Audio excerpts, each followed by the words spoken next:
Assalamu alaikum, everyone. Eid is around the corner, and it's that time of the year when we gather with family, celebrate, and of course, enjoy some amazing food.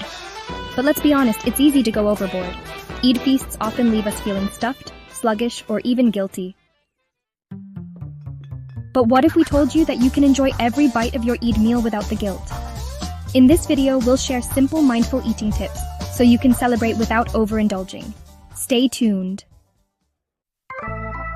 The first step to guilt-free eating on Eid is changing your mindset. Eid is a time for joy, not guilt. Instead of saying, "I can't eat this," try asking, "How can I enjoy this mindfully?"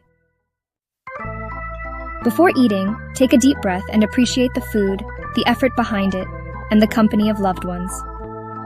This small pause makes a big difference in how you enjoy your meal. Instead of refilling your plate multiple times, serve yourself a balanced plate with small portions of everything you love. This way, you taste everything without overeating.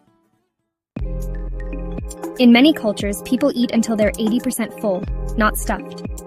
This helps with digestion and prevents post-Eid food comas. Eid food is special, so don't rush through it. The slower you eat, the more satisfied you'll feel. Try putting your spoon down between bites. It actually helps. Don't forget to stay hydrated.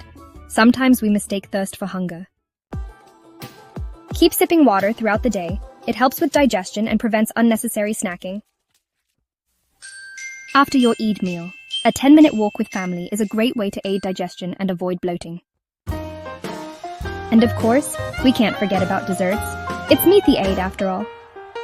But mindful eating applies to sweets too, and we'll be talking about how to enjoy Eid desserts guilt-free in our next video. So make sure to subscribe so you don't miss it.